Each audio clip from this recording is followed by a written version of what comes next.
Welcome to the Next Level Human podcast. As a human, you have a job to do. In fact, you have 4 jobs: to earn and manage money, to attain and maintain health and fitness, to build and sustain personal relationships, to find meaning and make a difference. None of these jobs are taught in school, and that is what this podcast is designed to do: to educate us all on living our most fulfilled lives through the mastery of these 4 jobs. I'm your host, Dr. Jade Teta, and I believe we are here living this life for 3 reasons and 3 reasons only: to learn, to teach, and to love. In this podcast, I will be learning, teaching, and loving right along with you. I'm grateful to have your company. Here's to our next level.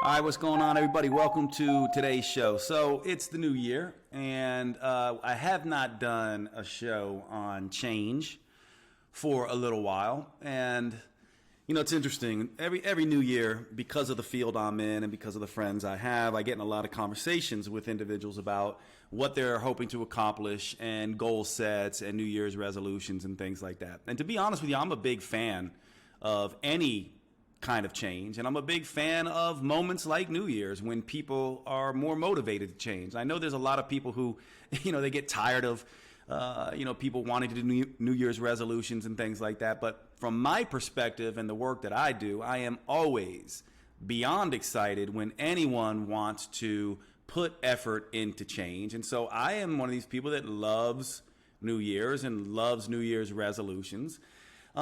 I have to be honest, though, I'm not someone who does New Year's resolutions in probably the typical way that most people do.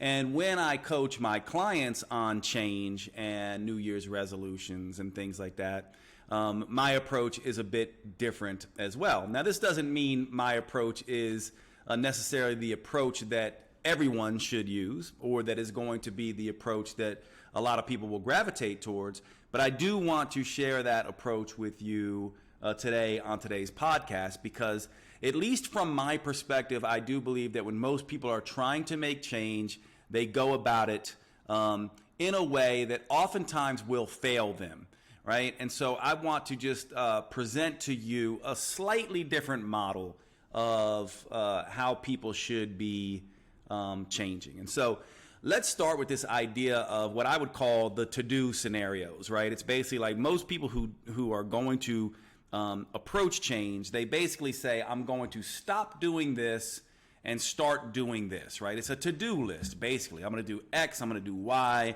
I'm going to do Z, I'm not going to do A, I'm not going to do B anymore, I'm not going to do C anymore. And this is the way that they do things. And in my mind, what we have to understand is that the way the human brain works, it works in patterns, it works in stories, right? It has a particular way of doing things. There's a very, very popular phrase that has now become cliche in the health and fitness space, and that is the idea that brain cells that fire together wire together. And essentially what that means is that when you do things on a habitual basis, when you get up and do the same thing every day, when you eat at the same time every day, when you have the same emotional responses, to the same sort of triggers, your brain gets used to behaving that way. And so whether you understand it or not, your brain is really working off of patterns and habits. And what a habit really is it's a shortcut. And so one of the things that happens, the brain uses shortcuts like habits, and it does that so it can save energy.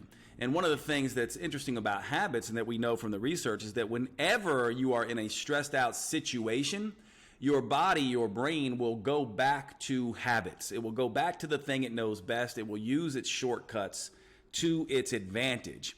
And so if you're catching sort of what I'm saying here now, imagine you have this to-do list and these really good intentions, but then you haven't really changed the stories you're living, and you can't really control the outside stresses that you're going to encounter. And so these stresses come up, and you just go right back into the old pattern, the old habit, the old story that is incongruent with the new to-dos, right?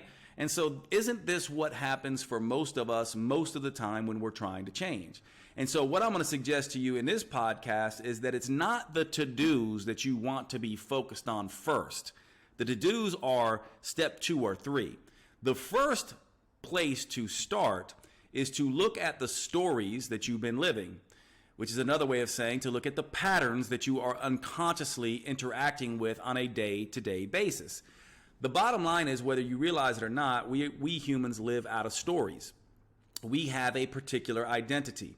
And I'm going to use myself as an example for some of this stuff. For example, part of my identity growing up was as an athlete. And more specifically, even though it wasn't conscious to me at the time, I very clearly lived into the, quote, dumb jock story, right? Athletics was cool. School was not. I was an athlete. I didn't have time. I was too cool for school. All of this kind of stuff. And this was a story, an identity that I bought into. And part of the reason I bought into it is because my family and my culture really pushed me in this direction, in a sense, from my perspective. Now, if I had my mother and my father and my siblings here with me, they would have some disagreements about this, but it doesn't matter what they think. It's the way I internalized it. Growing up, my oldest brother was the smart one, right? That's the way I internalized it. So his identity to me was the smart brother, the smart kid, the smart sibling. My second oldest brother was the good-looking, beautiful one, right? He was the very attractive brother. My sister was the caring, loving sister. And for me to have an identity, I'm not going to try to be the smart one, right? This is kind of the way the brain works if we want to kind of carve a niche out for ourselves. And this is very much the way we do this as children. And I certainly didn't see myself as the good-looking one. So I saw myself as the athletic one. That seemed to be the things that I got accolades for. That seemed to be the thing that I excelled at the most when I was young. And I just bought into that identity. Now, think about now what happens as I'm going through high school and going through life, operating from the dumb jock story. The idea that athletes are, not necessarily smart. And all the good athletes that I looked up to, right, were not necessarily out, bragging about the books they were reading and, how well they could solve a math problem. They were out there on the tennis court or throwing the ball around or, on the wrestling mat, and they were just practicing all the time. So that's the identity that I lived into. Now, the problem with that is that I also had aspirations about being something other than an athlete. And those aspirations started to crop up around the time I was a senior in high school. And so all of a sudden, the dumb jock story was at odds with, I might want to go to medical school, which means it is at odds with the smart guy story. And so I had to begin to look at an identity and was confronted with an identity of, okay, am I the dumb jock or am I the smart guy? And in a sense, I didn't like either one of those at that point, right? I was sort of in between. So I was like looking at this and being like, well, I need to craft a story about being a smart athlete, right? Now, nowadays, it's a little different. When I was coming up, nowadays, there's research that actually shows, obviously being active and all of this kind of stuff does make us smarter. So there's a strong argument that really athletic pursuits and exercise and all this kind of stuff stimulates the brain and helps us be smarter. All this wasn't known back then. So this dumb jock story was a real sort of thing in the culture at the time. It's not like it was today. And this created this identity schism between who I identified as and who I wanted to be. And so one of the things I did without even being fully aware at the time is I began to really rearrange my life in a sense. And it's funny because later on, I learned through some of my studies, in mindset and psychology, some of the things that I was doing. But one of the first things I did at that time was I started to dress differently. And I actually, one of the funniest aspects of this, I actually bought a pair of glasses. I didn't even need glasses at the time. But I bought a pair of glasses and I started wearing them around school. And I don't know why I did this or where I even got this idea from, but all of a sudden I started showing up at school midway through my senior year, basically, or at the beginning of my senior year, dressing different, wearing glasses. And one of the things I also did was, and this was a huge, big move for me because at the time at my high school, it was like a shocking sort of thing that I quit the football team in my senior year, right? So everyone was thinking, hey, maybe I was going to go play college football or whatever it was going to be. And I just stopped doing it. Like I started wanting to identify with something else. Now, the reason I'm telling this story is because this identity that I had of the dumb jock, and then this new identity I wanted as someone who would go to medical school and someone who could do well in college, this created a disconnect, right? Now, if I had just said, well, I want to map out a bunch of to-dos to do, and I still had this identity of the dumb jock, then my brain is going to keep being like, I don't believe you, Jade. Like, you're a dumb jock. You're not these things that you're trying to do. And so I started dressing different. I started to look in the mirror. When I looked in the mirror, I looked different. I started thinking different. And the other thing I started doing is I started reading. Now, at the time, I was not interested in reading pretty much anything other than muscle magazines and stuff like that. But that's what I started to read. Stuff about nutrition and stuff about exercise and all of that kind of stuff. Now, in this new identity, in this new story, in this new way of living, my brain began to see something very different than it had seen before. And what I'm basically presenting to you is that when your brain begins to see you behave, act, and be in a very different way than you have, it is at that point primed for change. Now, in the context of that new story, adding to-do lists into that can work, but to-do lists by themselves do not. And so, at least from my perspective and what I'm presenting to you, they do not work well. So what I'm going to present for you here today, no matter what you're trying to achieve. Now, the Next Level Human podcast, every time you turn on this podcast, you hear about the 4 jobs, right? Finance, health and fitness, personal relationship, and personal development. Now, most of us, when we want to change, it is almost always going to be one of those 4 things, one of those 4 categories that we're going to want to change. We want to change our relationship to money, make a change in career, improve the way we look, function, and feel, find love, have a better relationship with our siblings, be better socially with people, and matter and make a difference, right? So these are the things that we want to change. So most of you are going to resonate with one of those 4 categories that I just mentioned. Now what you have to do, the first step in my mind before you make a resolution or a to-do list about what you're going to be doing, you have to essentially say, how have I been being that is different? Now this brings us to, before we can go any further, I have to make a distinction between doing and being and really having. Most people think, and by the way, this what I'm getting ready to talk about now actually is not my original framework. I actually got this framework from a self-development course that I did. I've done a ton of these, but one of the ones I did was something called the Forum. Many of you may have, I did this way back in late 90s, early 2000s. Many of you may have heard of the Forum.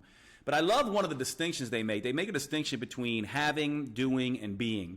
And what they say is that most people think that if you have a thing, right, you'll start automatically doing the things that you can do from having something, and then you'll be what you want to be. As an example, most people think if they win the lottery and they get a bunch of money and they make millions of dollars through the lottery, then they'll be able to do all the things they want to do, and they'll be able to be the rich, wealthy person that they've always wanted to be. Except the fact of the matter is, most people who win the lottery, and this is a statistic that really is shocking for a lot of people, and I know you probably heard this because it's pretty well known that most people who win the lottery actually go broke pretty quickly. And the reason why is because their old identity, their old stories, they don't have a story around being wealthy. They have a story around lack. They have a story around spending. They don't know how to budget. They've never been a rich person, and so they keep behaving like a poor person. And many poor people spend money as soon as they get it, don't know how to budget money, overextend themselves. They're not very financially literate, right? And so you can imagine a lot of these people, if you read some of these stories, they're really interesting, right? Because one of the big things is that a lot of people who win the lottery don't realize the taxes they have to pay. So they take this big lump sum of money, and they have to pay almost half of that in taxes. And then they buy this big house and they don't realize about taxes, and they do all these things and they don't realize that they have to pay taxes. And so later on, they get hit with these huge tax bills, then the money's all gone, right? And then they're broke again and worse off than they started. This to me is a good analogy of this wrong idea of have, do, be. It really is be, do, have. And so we have to think about what exactly does it mean to be something, right? This idea of being. Well, if we think about being, we can think about two different aspects of things. When most people think about something, let's say like the law of attraction, they think that they can just think their way into change, right? We probably all heard this idea of thoughts become things, right? And I think most of us who do this work believe that very deeply. I certainly do believe that thoughts can become things, but thoughts need something in between to become things. And that thing is action, right? So you need thinking, you need feeling, and you need action, right? And so what most people do is they miss these two things. There's this idea between I can think a thing, but then I also need to know what it feels like to be doing that thing. And so the best way to think about it when you're rewriting your story is to imagine yourself almost as a method actor, right? Like you're playing a part. Like for me right now, right? This will be shocking to a lot of you listening to this, but in my 4 jobs, believe it or not, finance is something that I've really figured out over the last several years. I've earned really well. I'm learning how to manage and save. Personal relationships. I've always been really great with personal relationships. I have lots of amazing friends. It's not hard for me to, connect with people. It's something that is not hard, never really been hard for me. And purpose and meaning, I feel my life is very purposefully meaningful. Health and fitness is my biggest struggle right now, which would be a shock, I think, to many of you. And so when I'm going to play this method actor, right, I have to go, okay, Jade, what have you been doing and being? More importantly, what have I been being? How have I been thinking and feeling and acting that is incongruent with a lean, healthy, fit Jade, right? And then I go through my day and I say, okay, what is the story that I've been living? Well, the story I've been living is drinking alcohol way too often, right? The story I've been living is eating sweets and foods way too often. The story I've been living is being less consistent in the gym than I have been maybe in my entire life, right? And this is incongruent with a lean, fit, functional person who's going to live a long, healthy life. And this is the thing that we have to understand. So if I'm going to play a method actor, if I'm going to pretend I just got a part in a movie and I'm going to play this lean, fit person, then I'm going to go through my life and I'm going to do sort of audit my life and say, what are the things that I'm doing right now that aren't consistent with being a healthy, lean, fit person? Well, alcohol is not. Sorry, but it's not. Junk food is not, right? These things, it's not that these things can't be done, but most lean, healthy, fit individuals I know drink on occasion. They don't drink nightly. They don't drink most nights. They drink when they're out with friends, and they drink in moderation. And so you have to go through and audit the life and the stories that you are living. You have to think, feel, and act in a way that is congruent with the new story that you want.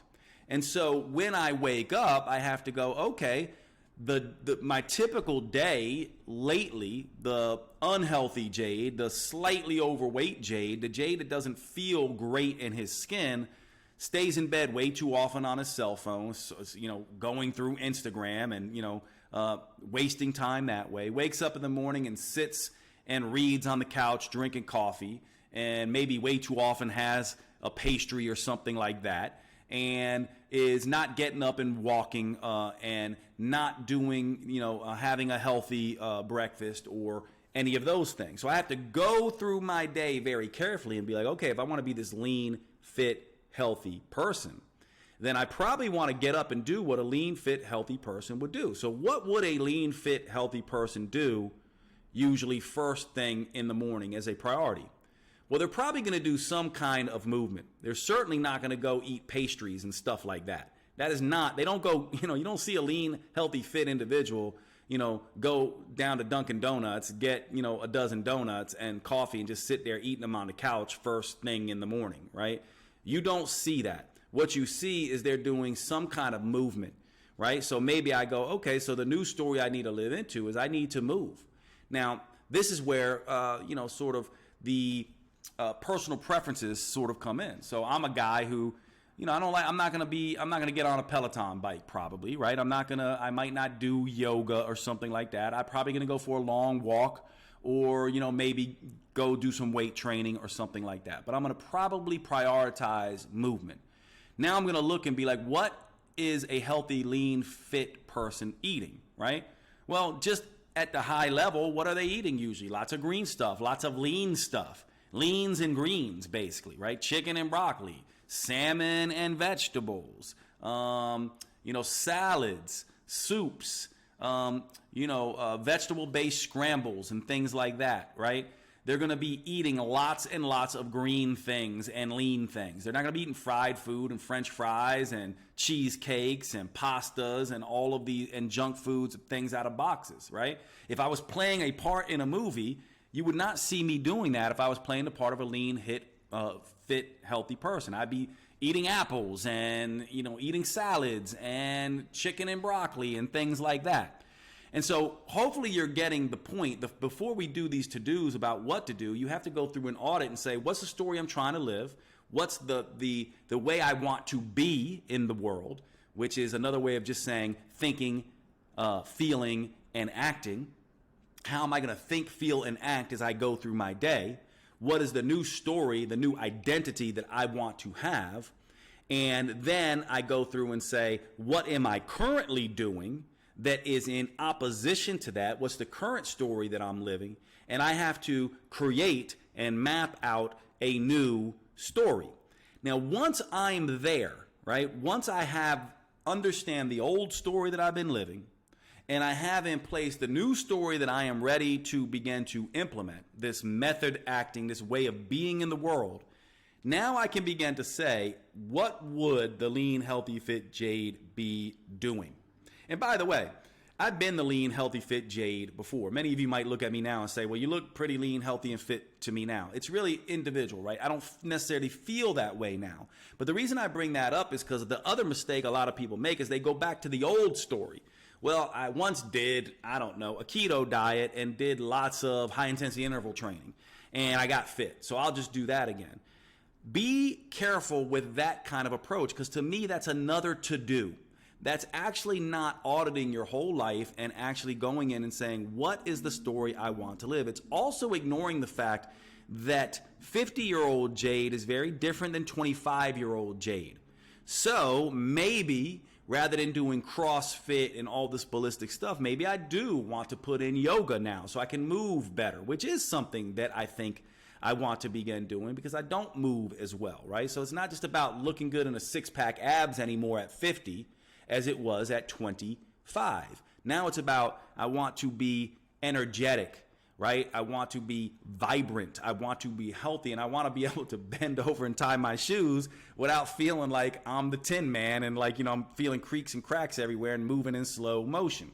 And so it's very important you don't make the mistake of grabbing an old story from your past and trying to bring it forward into your current desires for change. This should be a new story that takes into account your unique psychology, your unique physiology, your unique personal preferences and practical circumstances, right? It should really include all of these things. And then you begin to put the to-dos on. Now, this is very different, right? Because most people have this list of 10 to-dos. So what I'm telling you is throw out the to-dos in the beginning. Begin to understand your old story. Map out your new story and understand that you have to be this thing. It's not just thinking it, it's not just feeling it, it's acting it. If you want a shortcut to this, it's really taking actions, right? Because if you take actions, it's very difficult to take an action and not think and feel what is required to do that action. Now, you can certainly think a thing and think positive thoughts and all of that kind of stuff, but you can't necessarily always feel what you need to feel, nor do you get sort of the brain memory where the brain is actually watching you. And this is the interesting thing about the brain, right? It's watching and judging all of the time. So it is watching you and judging you. It's going, Jade, you're full of shit. I don't see you being a lean, fit, healthy person. What I see you doing is sitting on the couch a lot. I see you going, scrolling through Instagram a lot. I don't see you moving. I don't see you eating the amount of salads. I see you drinking way too much alcohol. So I'm calling bullshit on you. This is what the brain does. Your brain judges you more harshly than it even judges other people. And so you want the brain to be on your side. Now, if we know this when we watch other people in the world, don't we? Like, we know that if someone says something and then acts differently, we're just like, yeah, whatever. I don't believe anything you say. We know a lot of people like that. And this is the equivalent of you thinking positive thoughts and not taking the actions. Your brain just goes, whatever. So in a sense, if you're sitting around thinking positive thoughts and not taking actions, it's very much like someone, your friend, talking all this shit about what they're going to do and then never doing it, and then you lose respect for them. Your brain loses respect for you when you say you're going to do something and then you don't do it, or when you're sitting around thinking certain positive things, but you don't take the actions and follow up. You must be in congruency and alignment with this new story. Which brings me to one of the distinctions I want to make here before we get into the final aspect of this particular change episode. There's a very popular saying out there which I find is incredibly misleading. And you've all heard it. It's the statement that goes, fake it until you make it. This is incredibly misleading from my perspective. I do not like it at all. And here's why. Think about what it means to be faking something. Faking means that when people are watching, you are doing everything that you need to do. You look like you're playing the part, right? You're playing the role of this person.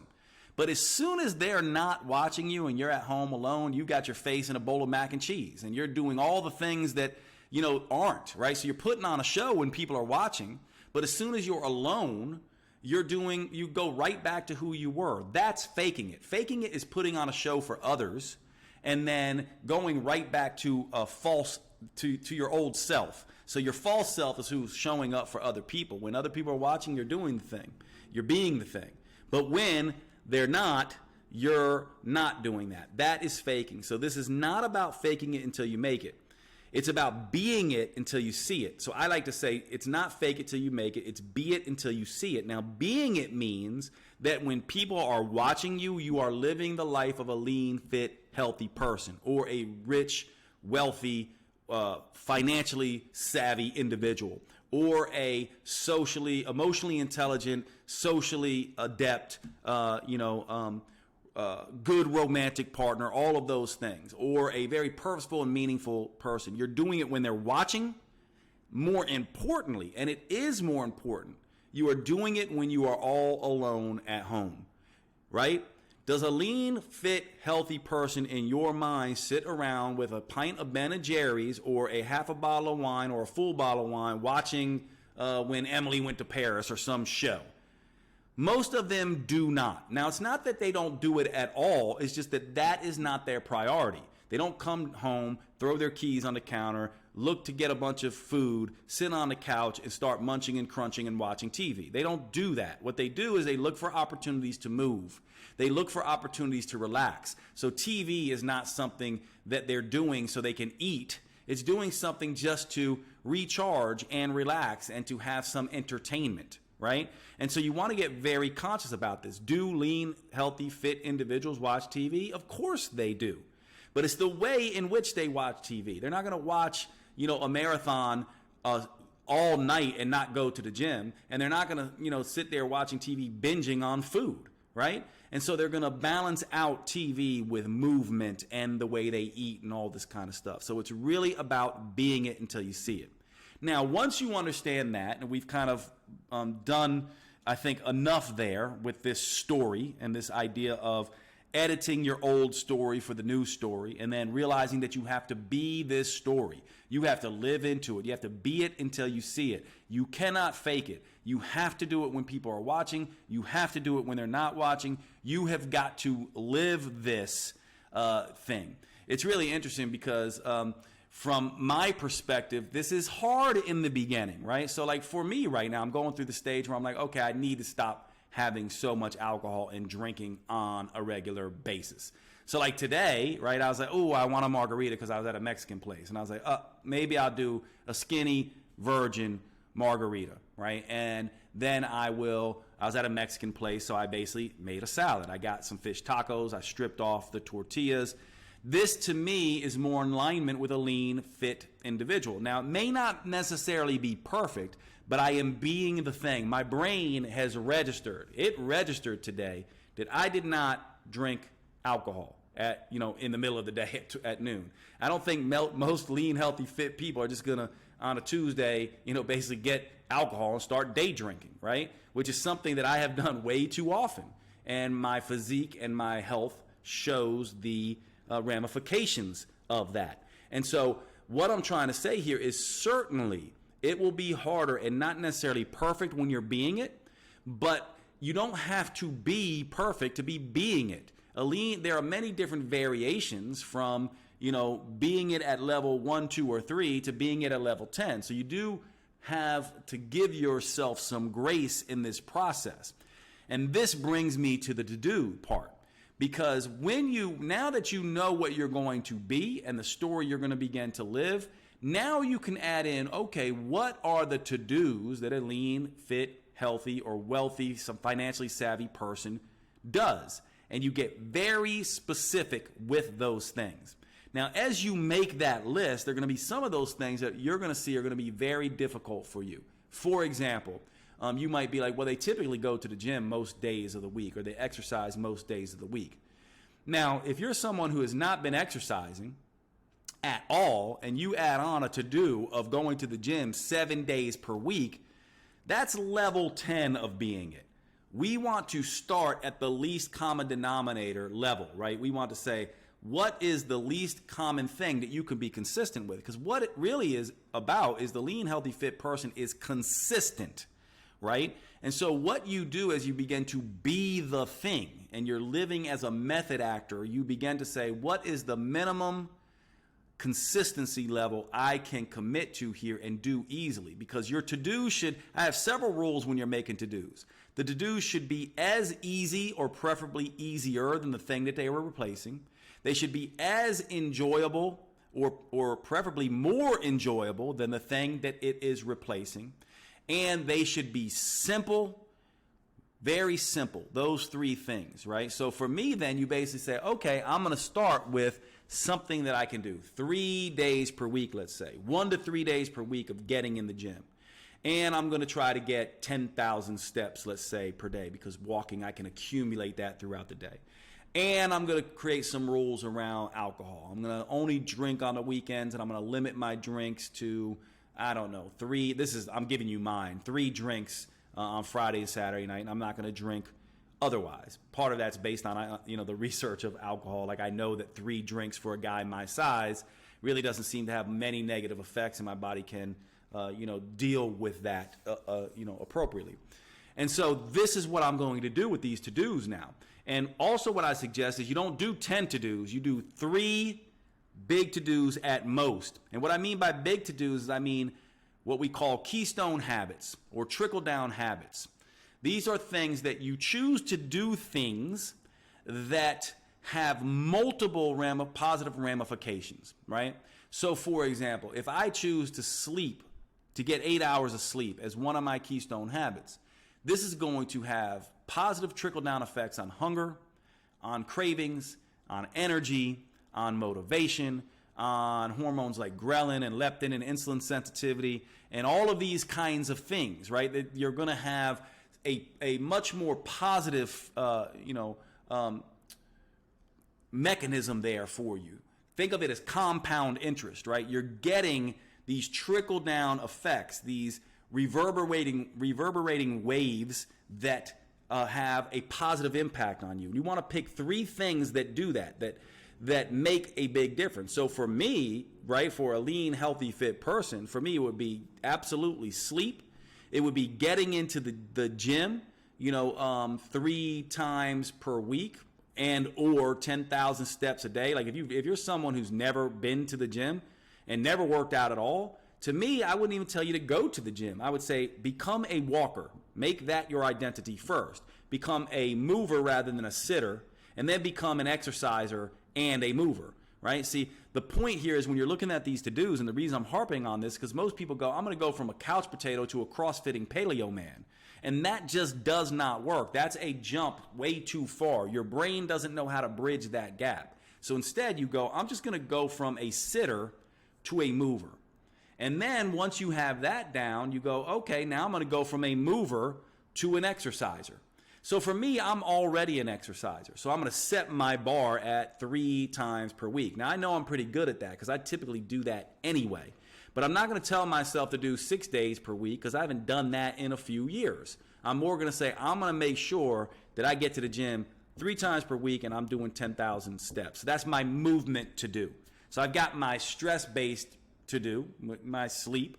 I've got my movement to do. That's a huge trickle-down thing, right? If I'm moving every day, I'm getting into the gym 3 times per week at least. And then I'm going to probably do something around food. It's going to be a pretty big mover. And with food, also, remember, it's simple. So I'm not going to go, I'm going to count macros, count calories, do this and that. I'm going to stay away from gluten. I'm going to stay away from that. This is the wrong way to do to-dos. I'm simply going to do something along the lines of I'm going to have 3 large salads every day. Or I'm going to eat my body weight in grams of protein every day. Now, why would I choose those 2 things? Because they're trickle down. Right? If I get 200 grams of protein, I'm 225 pounds right now. But if I know my body, and I also work with enough clients to know that if you just track protein grams and you try to get 225 grams of protein, first of all, I'm not going to be able to eat that. And if I commit to that, it's going to have trickle down effects because I'm going to be full. I'm not going to want a cheesecake after eating, 15 chicken breasts. I'm just not. I'm not going to want any food. Now, if you're a vegan or vegetarian, you can do it along the lines of fiber, right? And salads and things like that. So for me, I'm going to say I'm going to have, 3 big salads. Now, a salad to me simply means, leans and greens, some kind of protein source and a bunch of vegetables. And that's going to have a huge trickle down effect because that gives me the nutrients I need. It gives me that's low in calories, but I don't have to count calories. It's very nutritious. It is light. It's going to be something that's going to lead to weight loss. But these 3 things, these 3 to-dos, are all I'm going to focus on in the context of my be it until you see it story. This is how I think you should be thinking about change. So before we end, let's just review really quickly, and then we'll go ahead and end the podcast. Most people, when they think about change, they think about to-dos. And they're doing those to-dos in the context of an old story that is incongruent with those to-dos. Not only do they do too many to-dos and to-dos that are too complex, but they don't take any time to think about the current story that they are living and how incongruent that identity is with the to-dos they're trying to do. So step 1 is identify the old story you're living and the old identity, and instead create the new story you want to live into. It's just like me going from the dumb jock to, the smart kid. What I did is I started dressing differently. I started reading. I started doing everything different. And if you can change your environment, yes, you want to do that. You want to ask yourself, what does a lean, fit, healthy person have in their refrigerator? What does a lean, fit, healthy person do after dinner? What does a lean, fit, healthy person do when they wake up? What does a lean, fit, healthy person do when they are eating? And remember, it's not just do, it's how do they think and feel, and most importantly, act, right? How do they be? Being means you're thinking, feeling, and acting in congruence with this new story. So you be it until you see it. Now you know the story you're going to live. Now you know the part you are going to play. Now you are a method actor moving forward, getting ready to play this part. Now, the next step is now you go and say, let me choose 1 to 3 really big rock habits, keystone habits, trickle down ways of being that are going to have multiple powerful impact in this area that I am trying to change, that are easy, enjoyable, and simple. And then you begin to construct those three things, and you commit to those three things and those three things only as if they are your job. You do them when people are watching. You do them when people aren't watching. These are the new ways that you're going to be.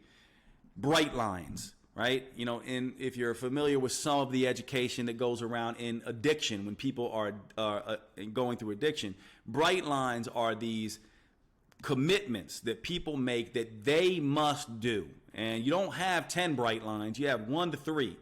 These are the rules of you, the rules of this new story that you're living.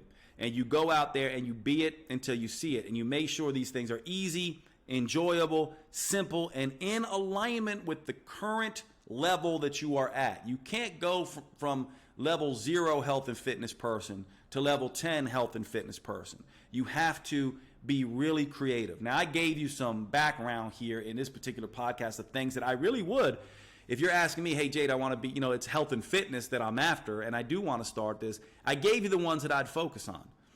Sleep. Go to bed at the same, or wake up at the same time every morning. Why would I choose that? Because if you wake up at the same time every morning, you're going to be guaranteed to be tired around the same time every day. And if you're dealing with insomnia or anything like that, sooner or later that sleep debt is going to build up, and you're going to start getting the sleep that you need, right?